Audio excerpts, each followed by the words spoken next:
तो ऐसा कभी नहीं होता है कि मैंने तुम्हें प्रॉमिस किया है और वैसे अकॉर्डिंगली लेक्चर ना आए। कभी कभी हुआ होगा शायद, पर अभी से नहीं होगा। ऐसा मेंटेन करना मैंने मेरा ओथ दिया, क्योंकि जब यूट्यूब पे पढ़ा ही रही हूँ तो मैं कोई भी टाइप का इररिस्पॉन्सिबिलिटी तो नहीं कर सकती ऑब्वियसली।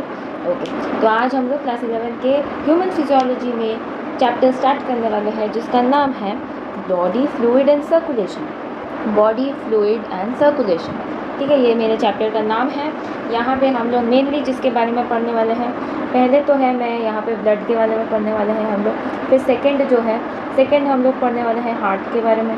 फिर थर्ड क्या है, थर्ड हम लोग पढ़ने वाले हैं ब्लड वेसल्स के बारे में, ब्लड वेसल्स के बारे में, ठीक है। तो इन सब के बारे में हम लोग पढ़ने वाले हैं। तो हम लोग पहले ही स्टार्ट कर देंगे बिल्कुल ब्लड से, ठीक है।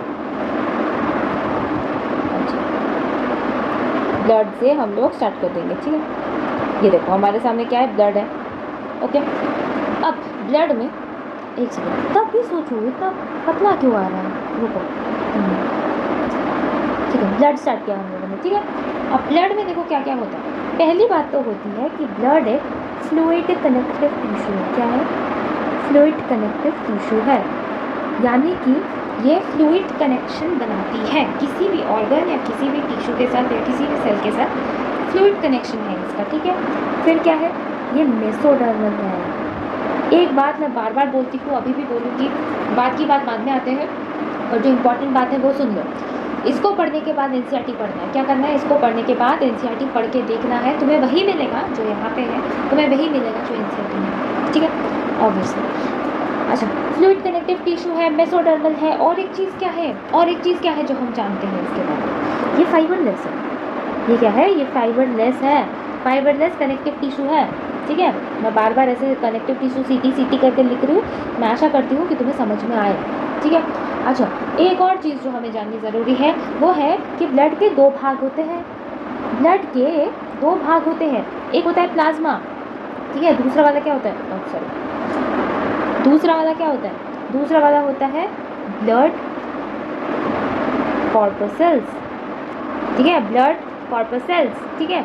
तो प्लाज्मा हमारी बॉडी में कितना परसेंट का रहता है, प्लाज्मा हमारी बॉडी में 55% है, और ब्लड कॉर्पसेल्स कितने होते हैं, 45% होते हैं। एनसीईआरटी मिला के देखो, बिल्कुल मिलेगा एनसीईआरटी मिला के देखना है, ठीक है। तो प्लाज्मा में क्या होता है, फ्लूइड पार्ट रहता है सबसे ज़्यादा, ठीक है।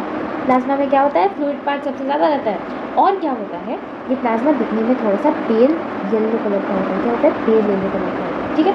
अच्छा, ब्लड कॉर्पसेल्स में मुझे क्या क्या मिलेगा, वही 3 चीज़ें जिसके बारे में हम लोग हमेशा पढ़ते आए हैं, आरबीसीज, डब्ल्यूबीसीज और प्लेटलेट्स, ठीक है। अच्छा, प्लेटलेट्स क्या पूरा एक सेल है, क्या लगता है तुमको, पूरा सेल है क्या, नहीं, नॉट रियल सेल, ये रियल सेल नहीं है। क्यों नहीं है, आएंगे ना, पूरा चैप्टर डिस्कस करेंगे, क्यों रियल सेल नहीं है उसके बारे में भी बात करेंगे, ठीक है। ओके, तो पहले हम लोग स्टार्ट करने वाले हैं प्लाज्मा से, ठीक है। प्लाज्मा से हमारी शुरुआत होगी, तो पहले लिख देते हैं प्लाज्मा, ठीक है। अब देखो प्लाज्मा क्या होता है, जनरली ये प्लाज्मा होता है एक फाइबरलेस टिश्यू। क्या होता है, प्लाज्मा फाइबरलेस टिश्यू होता है। इसमें हमें क्या मिलता है, 90 to 92% हमें पानी मिलता है। क्या मिलता है, पानी मिलता है। अरे मैम, ब्लड में तो 90 to 92% पानी होता है, नहीं। अगर तुमसे ये कोई भी बात बोला जाए कि क्या ब्लड में 90 to 92% पानी होता है, तुम्हारा आंसर नहीं होना चाहिए, तुम्हारा आंसर कतई नहीं होना चाहिए, क्योंकि ब्लड में 95% जो प्लाज्मा है उनमें से 90% पानी रहता है। Am I clear?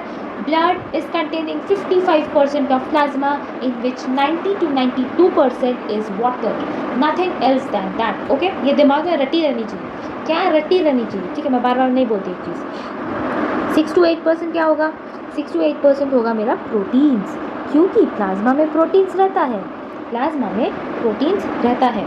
अच्छा चलो, इन प्रोटीन्स के बारे में भी जब जानना है हम लोगों को, तो चलो इस प्रोटीन्स के बारे में भी जानते हैं।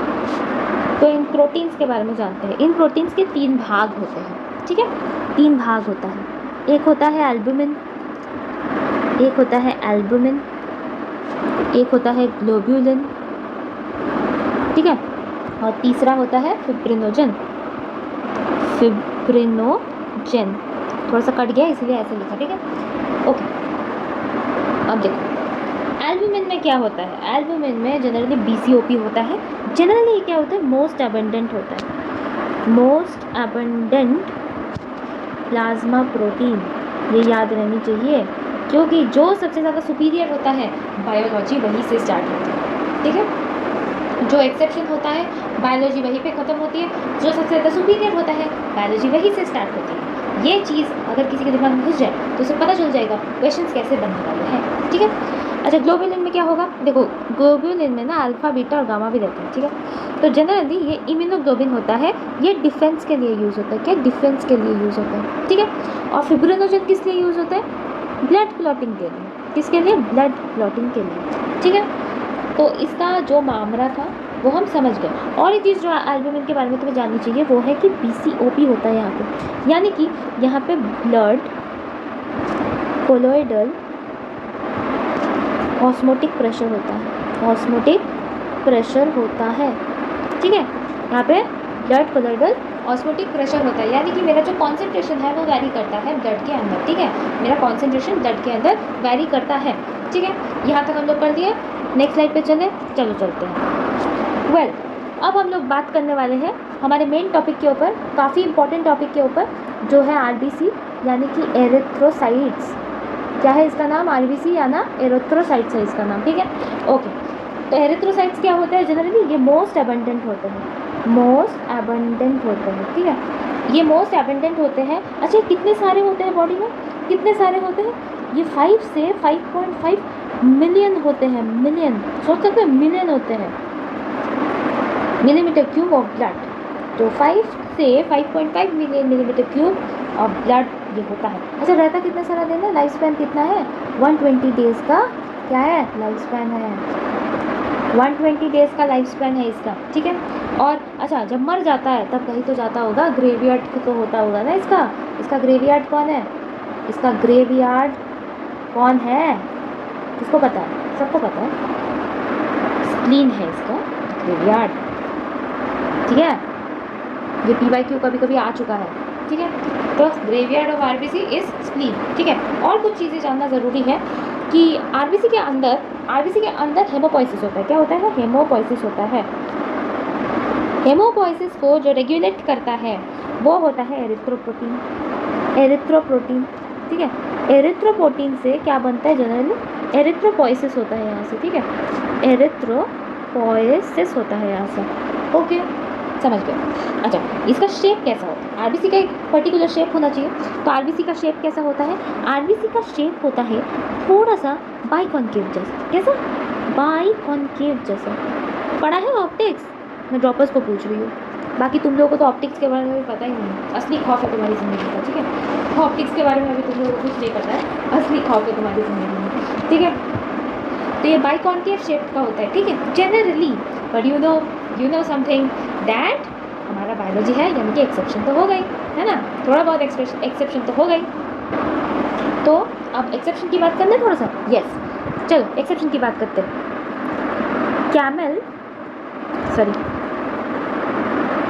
कैमल और लामा, ये 2 ऑर्गेनिजम्स हैं जिसके पास पता है क्या होता है, जिसके पास ओवल RBC होता है, ओवल RBC होता है। यानी कि सब ऑर्गेनिजम्स के पास बाइकॉन्केव शेप नहीं होता है, कुछ ऑर्गेनिजम्स के पास ओवल शेप्ड भी होता है, ओवल शेप्ड भी मौजूद होता है, ठीक है। अब हेमोग्लोबिन के बारे में थोड़ा सा बात करूँगी मैं, क्योंकि बात करना ज़रूरी है। हेमोग्लोबिन, इसको हम लोग रेस्पिरेटरी फ्लूइड बोल सकते हैं, क्या बोल सकते हैं, पिगमेंट, फ्लूइड मत बोलना बच्चा, रेस्पिरेटरी पिगमेंट बोल सकते हैं, ठीक है, इसको रेस्पिरेटरी पिगमेंट बोल सकते हैं। इसके 2 पार्ट्स आते हैं, ठीक है, 2 पार्ट्स आते हैं इसके। एक तो होता है कि हेमोप्रोफाइटिन होता है,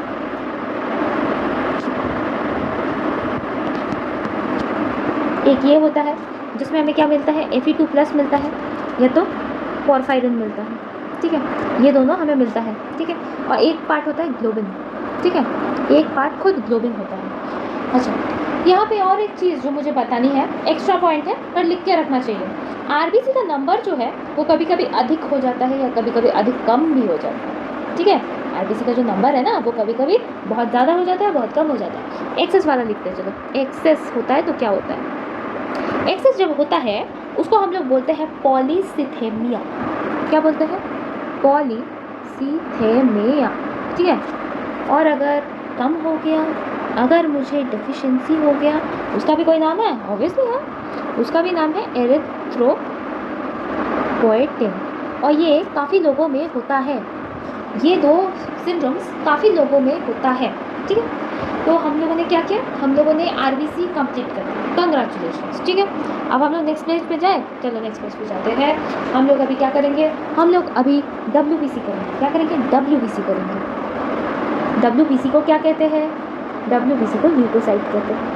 मैं आशा करती हूँ ये सब का नया तुम्हें नहीं बता रही हूँ, क्योंकि ये सब हम लोग कहाँ से पढ़ते आ रहे हैं, 10 से पढ़ते आ रहे हैं, ठीक है। मैं कुछ नई नहीं बता दूँगा। ये कितने सारे होते हैं नंबर पे मैम, ये होते हैं 6000 से 8000 पर मिलीमीटर क्यूब ऑफ ब्लड। वो कितने थे, वो 5 मिलियन थे, ये क्या हुआ है 1000 में आ गए, ठीक है। इसकी कागजात के बारे में बात करें, एक्सेस होता है इसका, एक होता है इसका डेफिशिएंसी।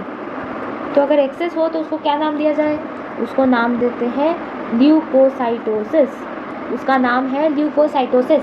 और अगर डेफिशिएंसी हो जाए तो वो होता है ल्यूकोटेनिया। क्या होता है, ल्यूकोटेनिया। पर यहाँ पे और एक चीज़ तुम्हें जानना ज़रूरी है। क्या जानना ज़रूरी है, देखो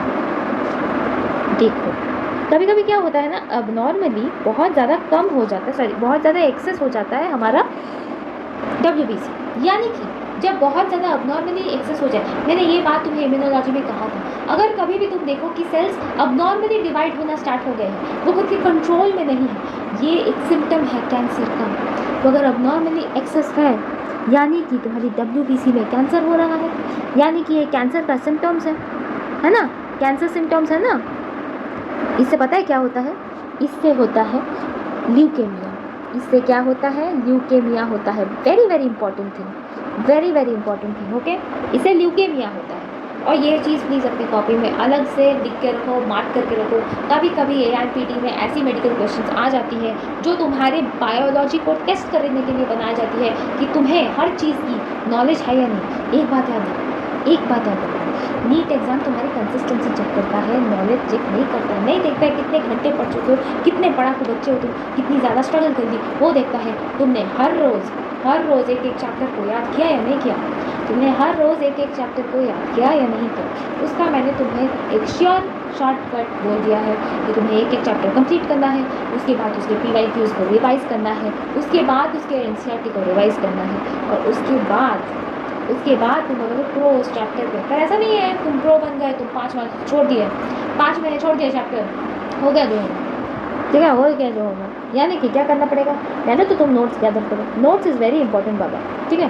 फिर सेकंड क्या है, सेकंड की तुम PYQs प्रैक्टिस करो, क्योंकि PYQs तुम छोड़ नहीं सकते।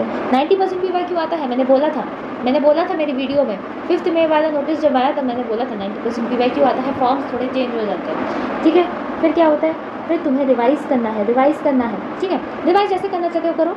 फिर क्या करना है, NCERT की बोली लगानी है। क्या लगानी है, बोली लगानी है। NCERT की बोली नहीं लगाएंगे ना तो कोई काम नहीं होगा, ठीक है। NCERT की बोली नहीं लगाएंगे कोई काम नहीं होगा, ओके। फिर फिफ्थ काम क्या है, हर मंथ मंथली रिविज़न का कोई समय नहीं होता है। रिविज़न तुम्हारी कंसिस्टेंसी बढ़ाता है। कंसिस्टेंसी तुम्हें मेडिकल कॉलेज देता है, सिर्फ मेडिकल कॉलेज में GMC क्या देती है, GMC देती है।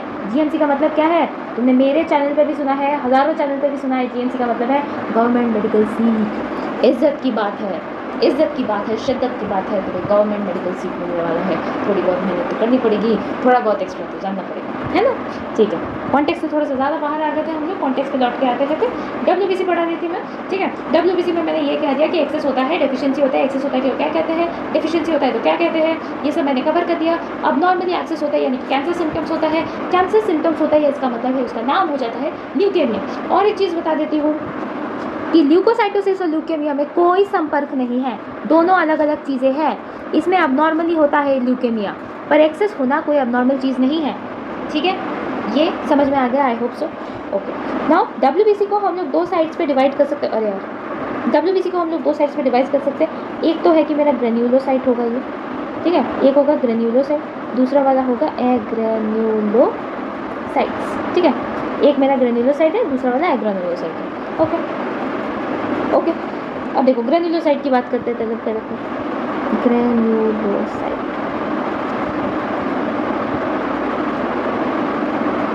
यहाँ पे हमें 3 भाग मिलते हैं। एक होता है मेरा न्यूट्रोफिल, ठीक है, ये मेरा एक है, फिर है मेरा बेसोफिल।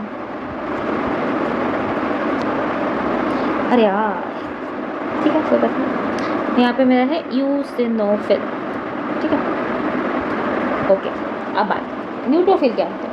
न्यूट्रोफिल मैं पहले ही बता रही हूँ, न्यूट्रोफिल मोस्ट अबंडेंट होता है, मोस्ट अबंडेंट, ठीक है, मोस्ट अबंडेंट होता है न्यूट्रोफिल। ये कितने परसेंट रहता है, ये 60 to 65% रहता है, ठीक है। फिर क्या होता है, ये मल्टी लोब्ड स्ट्रक्चर होता है। क्या होता है, मल्टी लोब्ड होता है ना, मल्टी लोब न्यूक्लियस होता है इसके अंदर, ठीक है, समझ गए।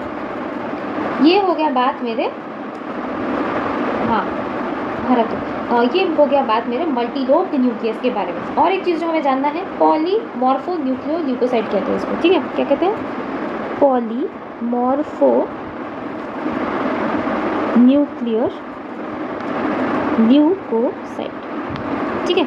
जनरली काम क्या करता है, फैगोसाइटोसिस, फैगोसाइटोसिस, ठीक है, समझ गए। इसके बारे में पूरा बात हो गया, ठीक है। बेसोफिल के बारे में बात करें, बेसोफिल को हम लोग एस शेप्ड कहते हैं। क्या कहते हैं, एस शेप्ड कहते हैं। थोड़ा एस जैसा दिखता है, थोड़ा एस जैसा दिखता है। काम इसका मेन है, स्टेन्ड किया जाता है, stained by basic cells, basic cells, ठीक है। ओह गॉड, सॉरी गाइस, थोड़ा सा इधर उधर हो जाता है, टच वच हो जाता है, टैप चेंज हो जाता है, ठीक है। You don't focus on that thing. हम लोग ने क्या कहा, बेसोफिल एस शेप है, बेसोफिल को स्टेन किया जाता है बेसिक सेल से। तो बेसोफिल नाम पड़ा है, किसी रीजन से तो नाम पड़ा है ना। तुम्हारा नाम अगर गोलू पड़ा है, तुम्हारा नाम अगर मोनू पड़ा है, तो किसी एक रीजन से पड़ा होगा। गोलू है यानी कि थोड़ा सा चबी है, मोनू है थोड़ी सी घर की छोटी है, कुछ तो होगा ना, किसी तो रीजन से रखा होगा ना उन्होंने। वैसे ही बेसोफिल का नाम भी बेसिक सेल्स के रीजन से रखा गया था, ठीक है। इसके फंक्शंस हैं, इसका फंक्शन क्या है, इसके जो फंक्शंस हैं, फंक्शन में नंबर 1 है कि ये हिस्टामिन रिलीज़ करता है, हिस्टामिन रिलीज़ करता है, ठीक है। आई होप तुम्हें दिख रहा है, थोड़ा सा आउट ऑफ कॉन्टेक्स्ट जा रहा है, शायद ग्राफिकल नेचर सही नहीं है, पर आई होप तुम एडजस्ट कर लो। हिस्टामिन पे सेरोटोनिन भी रिलीज़ करता है, ठीक है। सेरोटोनिन हो गया, फिर क्या करता है, हेपरिन रिलीज़ करता है, हेपरिन, ठीक है, ओके। ये हमने बात कर ली बेसोफिल के बारे में। यूसिनोफिल के बारे में बात करें, चलो बात करते हैं। स्टेन्ड बाय एसिडिक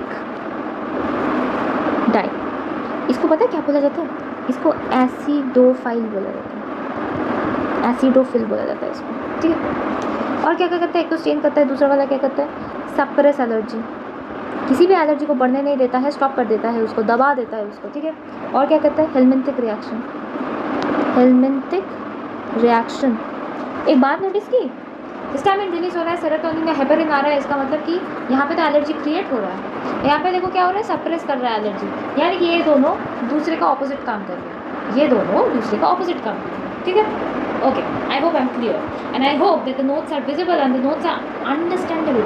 अगर क्लास अटेंड कर रहे हो, अगर क्लास अटेंड कर रहे हो तो नोट्स में दिक्कत नहीं आएगी, इसके नोट्स में तो बिल्कुल दिक्कत नहीं आएगी। अगर क्लास नहीं अटेंड कर रहे हो, सिर्फ नोट्स लेके भाग रहे हो, ऑब्वियसली दिक्कत आएगी, आई मस्ट से दिक्कत आएगी, ठीक है। आई होप आई एम क्लियर, ठीक है। ग्रेनुलोसाइट का पार्ट यहाँ पे ख़त्म हो गया, तो यहाँ पे ख़त्म नहीं हुआ, यहाँ पे एग्रेनुलोसाइट भी बाकी है। स्लाइड चेंज करें, चलो चेंज करते हैं। एग्रेनुलोसाइट्स देख लेते हैं अभी,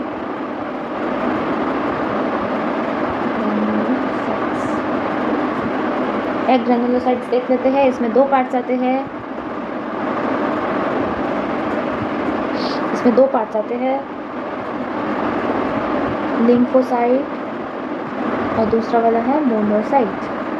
यहाँ पे 2 पार्ट्स आते हैं, मोनोसाइट, लिम्फोसाइट, ओके। मोनोसाइट की बात करते हैं, ये 6 to 8% होता है, ठीक है। लार्जेस्ट WBC है, वो था अगर मोस्ट अबंडेंट था, ठीक है, तो ये साइज में लार्जेस्ट है, ठीक है, ये याद रखना। Kidney shaped, kidney shaped nucleus होता है इसके पास, ठीक है, इसके पास क्या होता है, किडनी शेप्ड न्यूक्लियस होता है। ये क्या करता है, फैगोसाइटोसिस करता है, फैगोसाइटोसिस करता है, ओके। और ये क्या करता है, देखो ये 20 से 25% रहता है, इसमें से इसके ना एक बी लिम्फोसाइट है, एक टी लिम्फोसाइट है। किसी की याद आ रही है, याद आ रही है इम्यूनोलॉजी की, कोई तो रीज़न होता होगा ना, इसीलिए बायोलॉजी को इंटरकनेक्टेड बोला जाता है। इम्यूनोलॉजी में पढ़ के आए थे, 11 में दिख गया, यानी कि 11 में बी और सी टेल्स के बारे में पूरा इन्फॉर्मेशन लेके आए थे हम लोग। इम्यूनोलॉजी में कैसे काम लग गया वो तो दिख ही गया ना। बी क्या करता है, बी क्या करता है, आज तो आंसर देना पड़ेगा। इम्यूनोलॉजी तो कंप्लीट हो गया, 2 दिन पहले कंप्लीट करा दिया, आई होप रिविजन हो गया। बायोलॉजीज पोस्ट कर दिया, पोस्ट किया कि नहीं बायोलॉजीज, टेलीग्राम चेक किया, अजीब बच्चे हो यार तुम लोग, टेलीग्राम चेक करो, टेलीग्राम पे दिखेगा तुमको बायोलॉजीज दिखेगा, शानदार नोट्स बना हुआ है। तुमको मेरा नोट्स भी अगर नहीं लेना है, अगर तुमको सिर्फ बायोलॉजी में पीडीएफ्स चाहिए, पीडीएफ की तुमको एक डाउनलोड करनी है, मेरे प्रोफाइल में जाओ, तुमको पीडीएफ पे मिलेगी और उसके पास उसी पैराग्राफ का नोट्स बना हुआ होता है। क्या होता है, उसी पैराग्राफ का नोट्स बना हुआ होता है।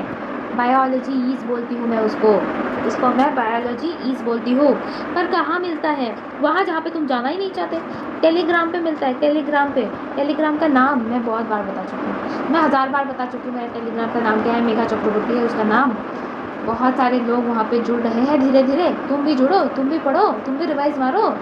ये है सिनारियो, तो रिवाइज करना है, ठीक है, रिवाइज करना है, वहाँ से कलेक्ट करना है। ओके, बी और टी लिम्फोसाइट क्या करता है, इतनी देर में तो तुमको याद भी आ जाना चाहिए, इतनी देर में मैंने इतनी सारी बातें बोल दी है ना। बी लिम्फोसाइट क्या करता है, एंटीबॉडी बनाता है, मैंने पढ़ाया था। और क्या क्या करता है, ह्यूमोरल इम्यूनिटी करता है, ये भी तो पढ़ाया था, ये भी तो पढ़ाया था। अच्छा, जो लोग मुझे बोल रहे थे ना, जो लोग मुझे बोल रहे थे कि आपने तो पूरा इम्यूनोलॉजी घुमा दिया, आपने इम्यूनिटी पहले पढ़ाया, फिर आपने HIV कैंसर कराया, फिर आपने कॉमन डिजीज़ कराया, यानी कि आपने पूरा सीक्वेंस उलट किया। मैंने इसीलिए इसको ऐसे किया ताकि तुम्हारा इंटरेस्ट ना पहले बरकरार रहना चाहिए इंटरेस्ट। इम्यूनोलॉजी को पहले लाने का एक ही मकसद था और HIV कैंसर को लाने का एक ही मकसद था।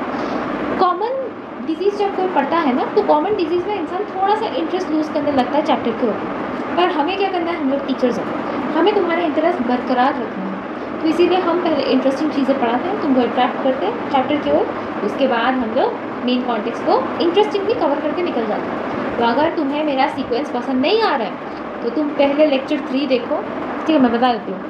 इम्यूनोलॉजी के लिए बता रही हूँ, इम्यूनोलॉजी के लिए बता रही हूँ, इम्यूनोलॉजी के लिए बता रही हूँ। पहले तुम क्या करना है, लेक्चर 3 देखना है तुमको, लेक्चर 3 फिर देखना है लेक्चर 2, फिर देखना है लेक्चर 2, ठीक है मंजूर, ये तो देखने को राजी हो ना, लेक्चर 3, लेक्चर 2, लेक्चर 1, ठीक है, ऐसे देखना है, ठीक है, इससे हो जाएगा तुम लोग, ठीक है, ओके।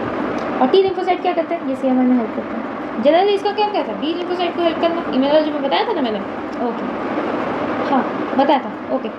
ये हो गया मेरा एग्रेनुलोसाइट्स, इसका मतलब है कि मेरा एग्रेनुलोसाइट्स कंप्लीट हो चुका है। अब हम लोग करेंगे थ्रोम्बोसाइट्स, क्या करेंगे, थ्रोम्बोसाइट्स करेंगे।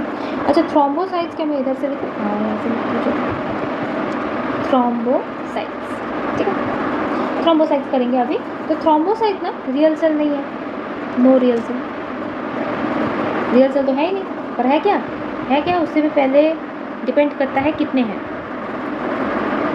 1.5 लाख तो 3.5 लाख, यानी कि एक टाली मार के देखो तो सबसे ज़्यादा किसका हो रहा है, मिलियन में किसका है, RBC का है, ठीक है, उसके बाद किसका हो रहा है, प्लेटलेट का, क्योंकि वो लाख में है, ठीक है, फिर किसका हो रहा है, WBC, क्योंकि वो 1000 में है। ये अरेंजमेंट है, ये साइजेस के अरेंजमेंट है, कितने सारे मात्रा में है उसके अरेंजमेंट है, ठीक है, लिख दिया, ओके। हेल्प किस में करता है, जनरली ब्लड क्लॉटिंग में हेल्प करता है, ठीक है, इसका मेन फंक्शन ब्लड क्लॉटिंग कर लेते हैं। अब प्रश्न है कि इसका ओरिजिनल एजेंडा क्या है, तो ये देखो, ये एक मेगा कैरियोसाइट है। तो प्लाज्मा क्या होता है, फ्रैगमेंटेशन ऑफ मेगा कैरियोसाइट। ये थ्रोम्बोसाइट क्या होता है, फ्रैगमेंटेशन ऑफ मेगा कैरियोसाइट्स, ठीक है, फ्रैगमेंटेशन ऑफ मेगा कैरियोसाइट्स, ठीक है। एक चीज़ तुम लोग नोटिस करना, आई होप तुम नोटिस करो, ये सोचो मेरे पास एक टेस्ट ट्यूब है, टेस्ट ट्यूब के अंदर सोचो मेरे पास क्या है, एक सेकंड, ये मेरे पास सोचो टेस्ट ट्यूब है, टेस्ट ट्यूब के अंदर मेरे पास देखो क्या है, ब्लड है, थोड़ा सा ब्लड है मेरे पास, ठीक है। अब इस ब्लड को मैंने अकेला छोड़ दिया पूरे नाइट के लिए, मैंने ओवरनाइट छोड़ दिया, मैंने क्या किया, ओवरनाइट छोड़ दिया, या तो मैंने सेंट्रीफ्यूज़ कर दिया, क्या कर दिया, सेंट्रीफ्यूज़ कर दिया, ठीक है, सॉरी सेंट्रीफ्यूज़ कर दिया, ओके। इससे क्या होगा, मुझे वही सेम ब्लड मिलेगा, ठीक है, वो सेम ब्लड मुझे मिलेगा, पर इस बार थोड़ी स्थिति अलग रहेगी, ठीक है। मेरे पास इस पोर्शन पे थोड़ा बहुत कुछ बचा रहेगा, इस पोर्शन पे मुझे थोड़ा सा डिफरेंट दिखेगा, और इस पोर्शन में मुझे थोड़ा सा डिफरेंट दिखेगा। देखो 3 कलर दिख रहा है मेरे को, ठीक है, तीनों कलर दिख रहे हैं मेरे को। अब देखो यहाँ पे क्या डिफरेंस आने वाला है। एक मेरा है प्लाज्मा फिब्रिनोजन, प्लाज्मा फिब्रिनोजन, ठीक है, ये प्लाज्मा है विदाउट फिब्रिनोजन। एक सेकेंड, यहाँ पे बहुत ज़्यादा मिस हो गया।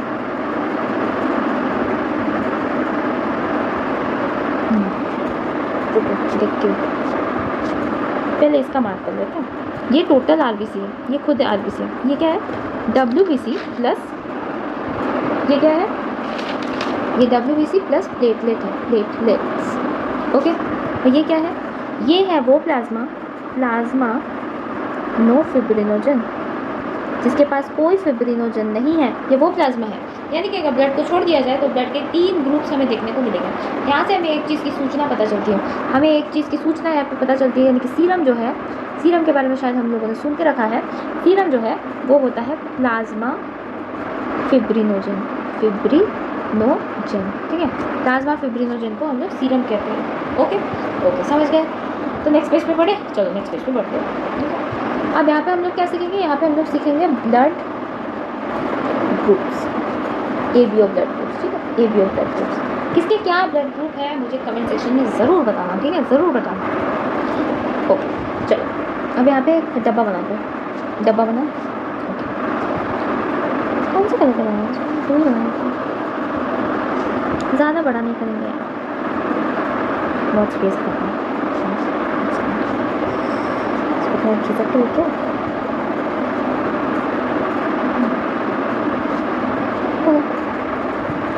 लाइन भी खींच लेती हूँ सारा।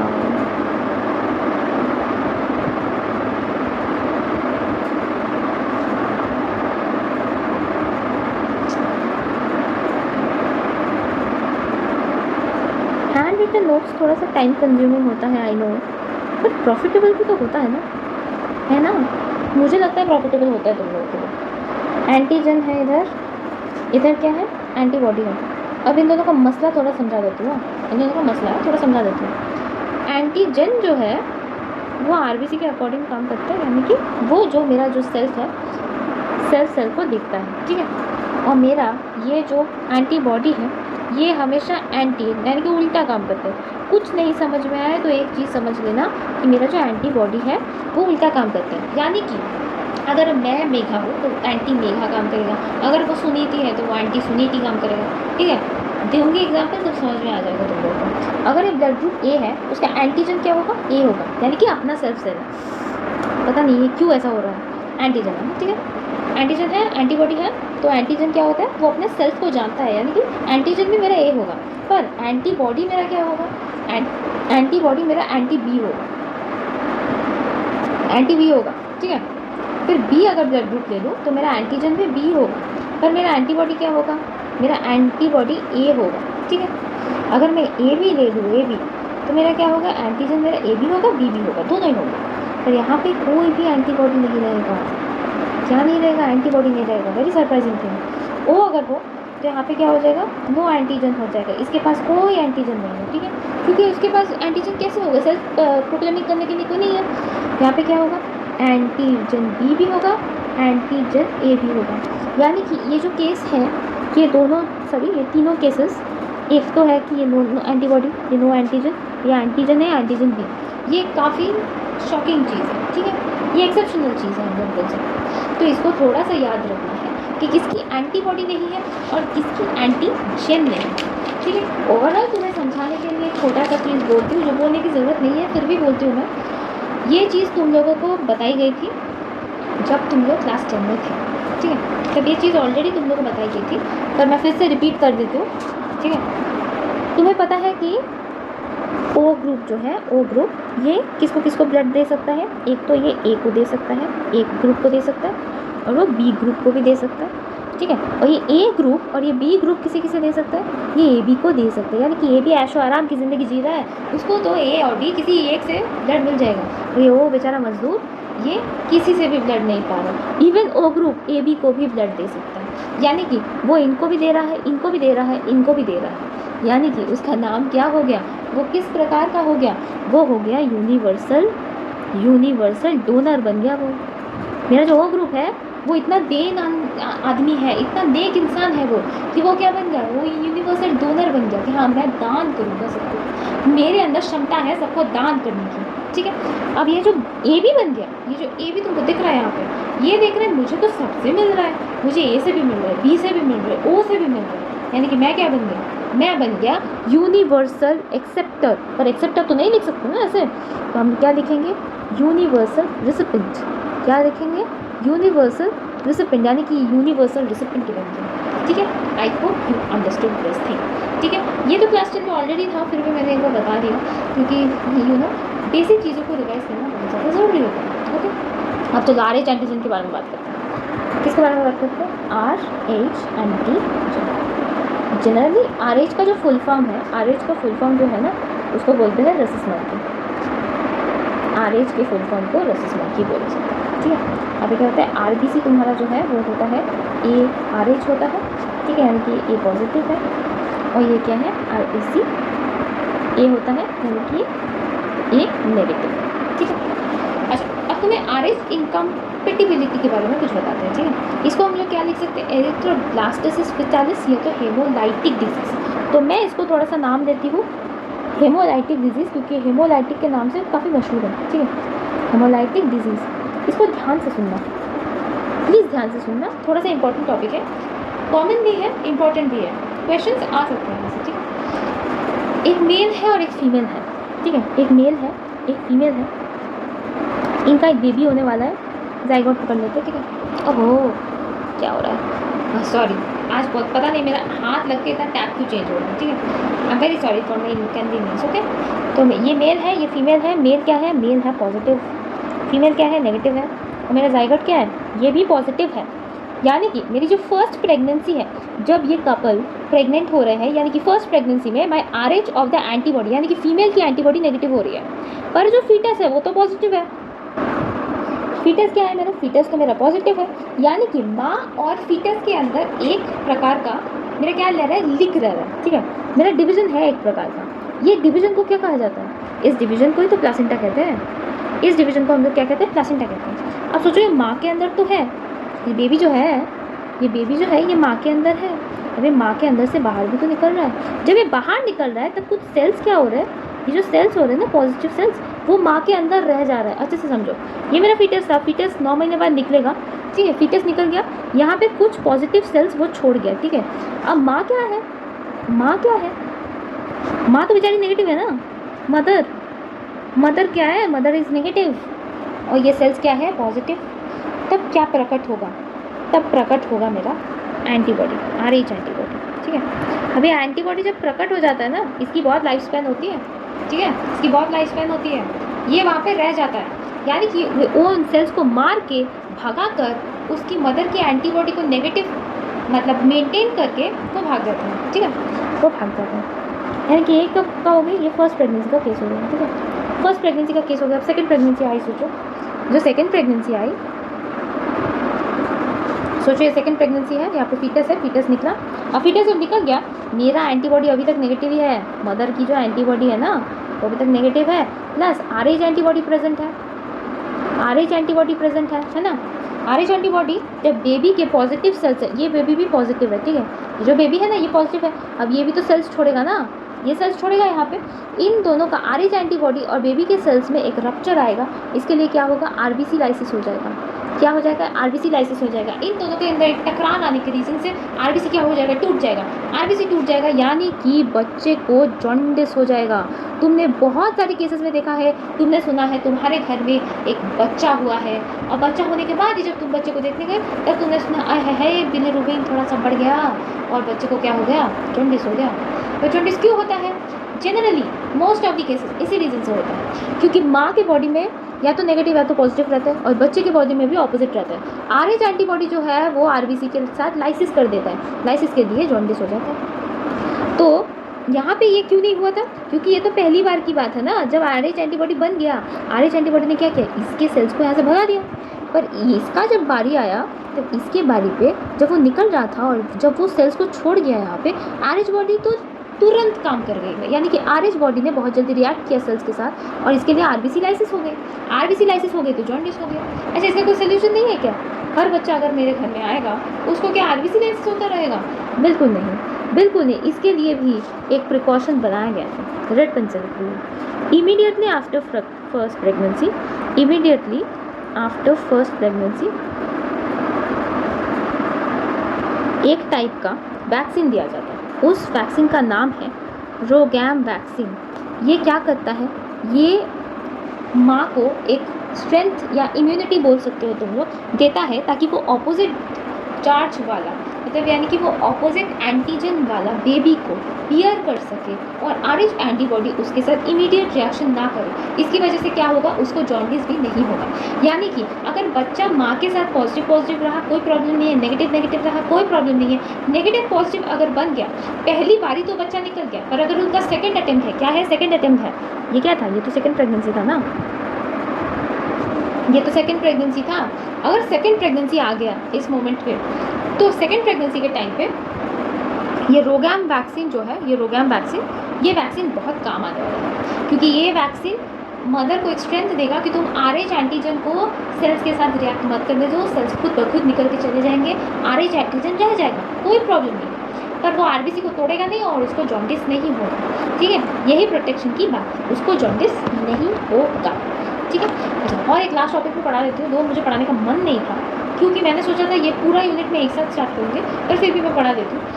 ब्लड कोआगुलेशन, ठीक है, ब्लड क्लॉटिंग के बारे में पढ़ा देती हूँ।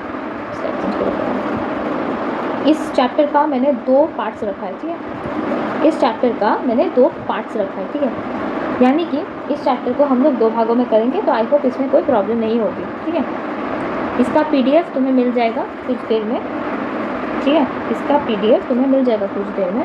मैंने इसीलिए डिवाइड किया क्योंकि मैं अभी देख रही हूँ, it's almost going to be 50 minutes.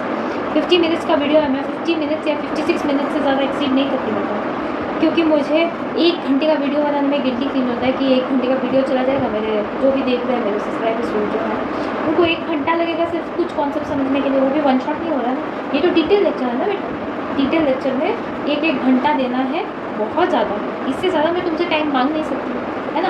इसीलिए हम लोग लास्ट टॉपिक आज करेंगे ब्लड कोआगुलेशन, इसके बाद हम लोग सबसे बड़ा टॉपिक स्टार्ट करेंगे नेक्स्ट डे, जो कि है सर्कुलेटरी पाथवे। बहुत मज़ेदार बनने वाला है, तुम्हारे जितने भी दिल को लेके कन्फ्यूजन है ना, मैं सारे क्लियर करने वाली हूँ, बता रही हूँ तुमको, ठीक है, सारे क्लियर करने वाली हूँ मैं, ठीक है। अभी के लिए हम लोग क्या करते हैं, ब्लड कोआगुलेशन देख लेते हैं।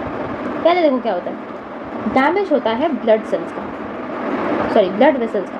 ब्लड वेसल्स का क्या होता है, डैमेज हो जाता है, वहाँ से क्या होता है, स्टिमुलेशन होता है। क्या होता है, स्टिमुलेशन होता है, स्टिमुलेशन होता है तो क्या होता है, कोआगुलेशन ऑफ प्लेटलेट्स, यानी कि प्लेटलेट्स क्रॉस हो जाते हैं, क्लॉट हो जाते हैं, प्लेटलेट्स मेरे क्लॉट हो जाते हैं।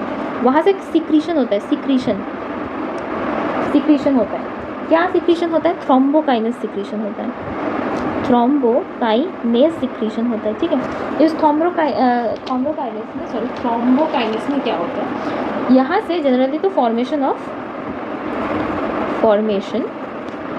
थ्रोम्बिन होता है, पर ये जो थ्रोम्बोकाइनेस है, यहाँ से फॉर्मेशन ऑफ थ्रोम्बिन कैसे हुआ, ये चीज़ थोड़ा सा लिख लो। प्रोथ्रोम्बिन जो है, प्रोथ्रोम्बिन, इसके साथ हम लोग क्या करते हैं, थ्रोम्बोकाइनेस देते हैं, ठीक है, थ्रोम्बोकाइनेस देते हैं, तब जाके हमें थ्रोम्बिन मिलता है, ठीक है। यानी कि ये जो थ्रोम्बोकाइनेस से आया है वो प्रोथ्रोम्बिन की वजह से है, ठीक है। अच्छा, इस फॉर्मेशन ऑफ थ्रोम्बिन्स हो गया, वहाँ से हमें क्या मिला, फॉर्मेशन ऑफ फिब्रिन, ठीक है। फॉर्मेशन ऑफ फिब्रिन के बाद हमें डायरेक्ट क्या मिल रहा है, ब्लड क्लॉटिंग, यानी कि इतना सारा कांड होता है ब्लड क्लॉटिंग होने से पहले, ठीक है। अब फॉर्मेशन ऑफ फिब्रिन में भी एक चीज़ लिख लो, फिब्रिन कहाँ से आ रहा है, फिब्रिन कहीं से तो आ रहा है, तो मेरा ये जो थ्रोम्बिन है, मेरा फिब्रिन जो है, फिब्रिन, ये थ्रोम्बिन क्या है, मेरे इसके प्रेजेंस में जा रहा है, तब जाके वो फिब्रिनोजन, सॉरी ये फिब्रिनोजन था, थोड़ा सा ठीक कर देती हूँ, फॉर्मेशन ऑफ थ्रोम्बिन, ठीक है, ये फिब्रिनोजन था, उससे थ्रोम्बिन की प्रेजेंस में वो फिब्रिन बन गया, क्या बन गया, फिब्रिन बन गया, ठीक है। आई होप तुम्हें नोट्स देखने में प्रॉब्लम ना हो, सॉरी मेरी थोड़ी सी गलती हो गई, ठीक है।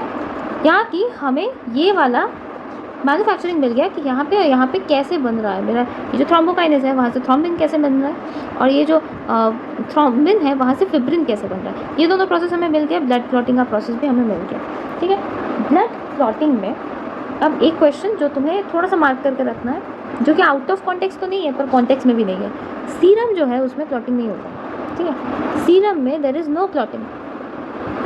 ठीक है, सीरम में कोई क्लॉटिंग नहीं होता, ये एक चीज़ नोट करके रख दो। और ये जो ब्लड क्लॉटिंग है यहाँ पे एक एसेंशियल विटामिन होता है, एसेंशियल विटामिन होता है ब्लड क्लॉटिंग में, एक एसेंशियल विटामिन होता है और वो है विटामिन के।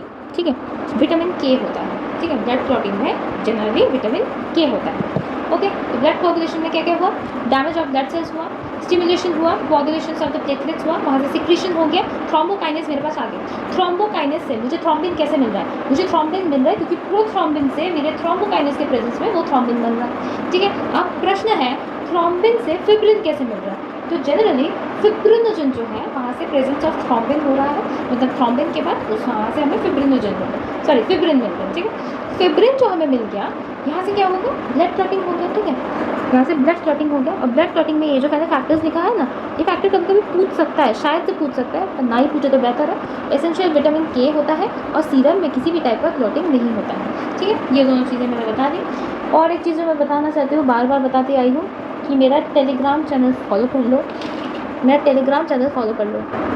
देखो ये मेरा टेलीग्राम चैनल है, अभी तक तो तुम लोग इतना ज़्यादा देख नहीं पा रहे थे कि टेलीग्राम चैनल किधर है। ये देखो मेघा चक्रवर्ती मेरा टेलीग्राम चैनल, यहाँ मेरा कुछ की सा फोटो है कि, ठीक है, जो भी वो फोटो बहुत पुरानी है मेरी।